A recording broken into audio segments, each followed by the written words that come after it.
In the quiet village of Amori, where the winds carried whispers of old secrets, lived a humble fisherman named Naji. He was a man known for his kindness, a familiar, silent figure by the riverbank. But behind his gentle smile hid a lifetime of regret, a deep well of unspoken sorrow. Years ago, Naji had loved a woman named Adiz with all his heart. Their love was a vibrant flame, bright and full of promise. But their worlds were different, and Adiz's family, driven by pride and ambition, tore them apart. She was sent away, forced to leave Amori and the man she loved. She left with a secret she couldn't share, a life growing within her, a life Naji never knew he had created. And so, Naji's world grew quiet. The laughter faded from his eyes, replaced by a permanent shadow. Every dawn, long before the first rooster crowed, he would walk the familiar path to the riverbank alone. He'd cast his net into the shimmering water, his movements a silent, practiced ritual. He spoke to no one,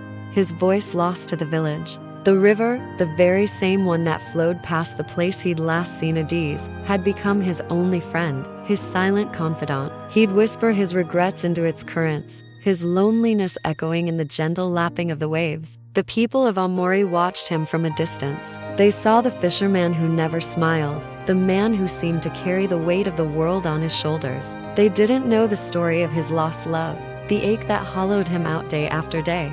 To them, he was just Naji, the solitary fisherman, a man as mysterious and deep as the river he tended. His life was a monotonous rhythm of casting nets and pulling them in, each day a mirror of the last, filled with the ghosts of what could have been. One evening, the sky over Amori turned a menacing shade of gray. The wind, once a gentle whisper, began to howl like a wounded beast. The villagers secured their homes, their eyes cast nervously toward the heavens. A storm was brewing, one more violent than any they had seen in years. Rain began to fall, first as a light drizzle, then as a torrential downpour. Thunder cracked overhead, and the river, Naji's silent friend, began to transform into a raging monster. But Naji was still out there. The storm had caught him by surprise as he was pulling in his final nets for the day. Lightning split the sky, illuminating a terrifying scene. The calm, familiar river had swelled into a furious torrent, its waves crashing with violent force, pulling and tearing at everything in their path. The water churned, dark and muddy, threatening to swallow the very banks it once caressed. Naji struggled, his muscles straining against the powerful current that fought to rip his nets from his grasp. The wind screamed in his ears, and the rain blinded him. He was about to give up, to retreat to the safety of the shore, when he heard it. Through the roar of the storm, a sound faint, but sharp and utterly out of place. It wasn't the wind, nor the crashing waves. It was a cry, a child's desperate scream for help, carried on the gale. His heart stopped. Every instinct, every fiber of his being, screamed at him to run, to save himself. But the cry came again, weaker this time, almost swallowed by the tempest. Without a second thought, without a moment of hesitation, Naji let go of his nets, his livelihood, and dove headfirst into the raging water. The current was a brutal, unforgiving force. It tossed him about like a piece of driftwood, pulling him under, tearing at his clothes and skin. He fought against it,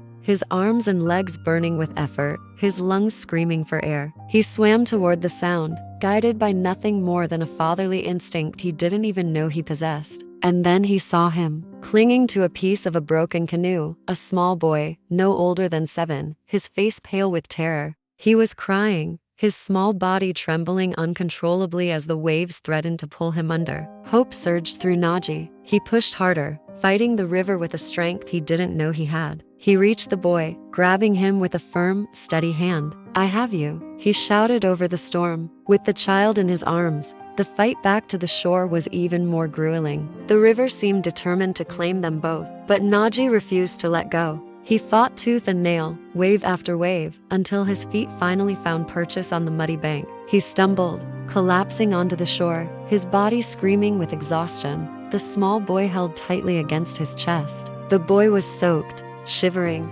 and barely breathing. Naji held him close, shielding him from the wind and rain, trying to share his own body heat. He rocked him gently, whispering words of comfort, words that came from a place deep within his soul. "You're safe now," he murmured, his voice thick with emotion. "You're safe now, my son." In that moment, holding the stranger's child, he felt a flicker of purpose he hadn't felt in years. He didn't know then just how true, how prophetic, those words were. The next morning, the storm had passed, leaving behind a trail of debris and a village in shock. The news spread quickly. Naji the fisherman had pulled a boy from the river. The villagers gathered near his small hut, their faces a mixture of awe and concern. They brought blankets and warm broth. The boy was safe, resting inside, but his mother had also been found, washed ashore further downriver, unconscious but alive. She was brought to the village, and as she slowly regained consciousness, her eyes fluttered open. They scanned the concerned faces around her until they landed on one, a man kneeling by the boy's side, his face etched with worry and exhaustion, her breath caught in her throat. The world around her seemed to slow, to fade away, until only he remained. Naji looked up, his gaze meeting hers, and in that instant, time stopped. The years melted away. The quiet fisherman and the long-lost woman stared at each other, a universe of unspoken words passing between them. It was Adiz, his Adiz, looking older, wearier. But it was her. Tears welled in her eyes, spilling down her cheeks. Her voice was a fragile whisper, barely audible, but it carried across the silence of the room and struck Naji like a bolt of lightning. Naji, she breathed, her gaze shifting from his face to the sleeping child beside him. He's your son. The words hung in the air. Your son, the boy he had risked his life for, the child he had instinctively called my son in the heart of the storm. It was true. He was his own flesh and blood. Naji's strength gave out. He fell to his knees, his body trembling not from cold, but from the sheer force of a revelation that had just rewritten his entire existence. Tears streamed down his face, mixing with the lingering dampness from the river. All the years of loneliness, the quiet agony, the nights spent whispering his sorrow to the river, it all suddenly clicked into place. Fate hadn't forgotten him. It hadn't been cruel. It had simply been waiting patiently for the perfect, most dramatic moment to return what was his. From that day forward, Naji never walked to the river alone again. He walked with his son, teaching him how to cast a net, his heart full. He walked with Adiz, their hands intertwined, rebuilding the love that had been stolen from them. The river, the same river that had been the audience to his grief and had once taken everything from him, had, in its most furious moment, given him everything back. It had returned his son, his love, and his purpose. And in the quiet village of Amori, the silent fisherman finally found his voice again, not in words, but in the sound of his family's laughter. Thanks for watching. If this story touched your heart, don't forget to like, share, and subscribe for more tales that remind us of the incredible power of fate and love. We'll see you in the next video.